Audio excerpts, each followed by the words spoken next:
Fascinating.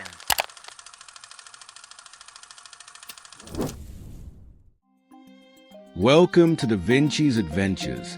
Today, Leonardo returns to a land of elemental mystery. What would the greatest mind in history think of the Kanto region? Leonardo stepped through the shimmering veil and into Kanto once more. The air was thick with potential. He adjusted his brass-rimmed explorer's cap, eye-scanning the terrain. A land of evolution and essence, He murmured. Drawn by tales of ancient fossils, psychic enigmas, and elemental beasts, he began his scholarly pursuit. He wandered first through a volcanic ridge, where the earth pulsed with heat and the air shimmered with rising ash. Blackened paw prints marked the stone, still warm to the touch. a fire breather, He whispered, kneeling to examine the soot. In a coastal museum, a spiral shell display was shattered, the tank empty, water still dripping. it was here, He noted.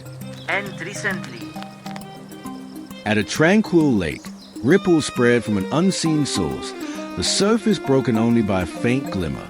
In a quiet grove, tufts of soft fur clung to bark, and claw marks etched the trunk. And in a sunlit clearing, a shimmer in the air vanished before he could raise his quill. "They elude me," he said. would they leave signs? Each clue deepened his wonder. He pressed on, sketchbook in hand, seeking answers. Now, let us open his notebook and see what the master recorded. Dratini, Draco serpentinus aquatica. Leonardo's sketch captures Dratini midcoil, its body glistening like polished marble. He focused on the creature's latent energy, a phenomenon he described as potential incarnate. Beneath its smooth, hydrodynamic scales, he theorized a network of energy vessels, akin to the vascular system of eels, but charged with elemental force. This being, he wrote, contains within it the architecture of transformation. He compared its growth to the metamorphosis of amphibians, but on a draconic scale. A gland near the base of the skull, he believed, served as a reservoir of this energy, awaiting ignition. He diagrammed the musculature, noting how it was underdeveloped yet perfectly aligned for future expansion. "It is not yet what it shall become," he noted, "but it is already more than it appears." He concluded that Dratini's true marvel was not its current form, but the immense coil potential it carried within. Abra, scion somniferous. Abra was drawn mid-levitation, limbs curled inward, eyes closed in deep concentration. Leonardo was captivated by its ability to teleport. He theorized that Abra did not move through space, but rather folded it. "It ceases to be here and begins to be elsewhere," he wrote. He diagrammed a model of spatial compression, likening it to the collapsing of a bellows or the folding of parchment. The creature's cranial cavity, he noted, was vast, suggesting a brain capable of perceiving dimensions beyond the visible. "Its mind is a fulcrum of reality," he concluded. He speculated that the pineal gland, long thought to be the seat of the soul, was hyperdeveloped in Abra, acting as a biological compass through space. He also noted the creature's extreme sensitivity to stimuli, which may explain its constant teleportation. "It is not fleeing," he wrote, "but recalibrating its position in the fabric of existence." Growlithe, Canis ignis fidelis. Growlithe stood proud in Leonardo's rendering, its menef flaring like a lion's. He studied the flame sac near its throat, theorizing a dual-chambered system, one for fuel, one for ignition. "A natural furnace," he wrote, "where combustion is not destruction, but expression." He dissected the mechanics of its bark, noting that the sound carried both heat and warning.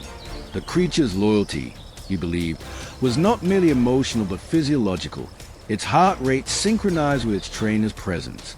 "Its fire is not rage," he wrote, "but devotion made manifest." He compared its internal structure to early designs of Greek fire catapults, marveling at nature's engineering. He also noted the thick fur around its neck, which he believed acted as insulation against internal heat.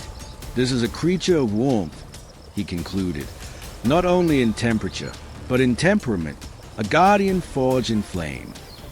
Omanyte, Nautilus resurrectus. Leonardo's cross-section of Omanyte's shell revealed a perfect Fibonacci spiral. He was fascinated by the chambered design, which he believed functioned as both buoyancy control and structural defense. A cathedral of calcium, he called it. Each chamber, he noted, was sealed with a flexible membrane, allowing the creature to adjust its depth by regulating internal pressure. He compared it to Roman aqueducts and naval ballast systems. "This is not merely a shell," he wrote, "but a living fortress." He speculated that the creature's revival from fossilized form required a reanimation of cellular memory, a resurrection not of soul, but of structure.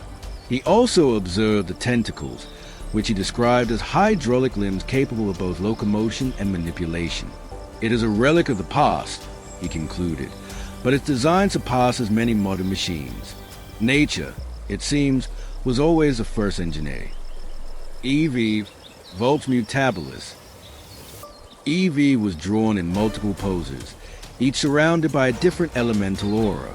Leonardo was enchanted. "This creature is not one being, but many," he wrote. He focused on its genetic structure, theorizing that EEVEE possessed modular genes, sequences capable of rewriting themselves in response to environmental stimuli. A living hypothesis, he called it. He compared its adaptability to the chameleon, but on a molecular level. He speculated that its DNA contained dormant pathways, each awaiting activation by external forces. He diagrammed the cellular structure, noting unusual flexibility in the chromatin coils.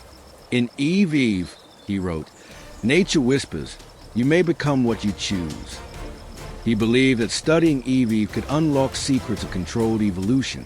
"It is the embodiment of potential," he concluded, "a creature whose destiny is not dictated by birth, but by choice, a marvel of biological freedom."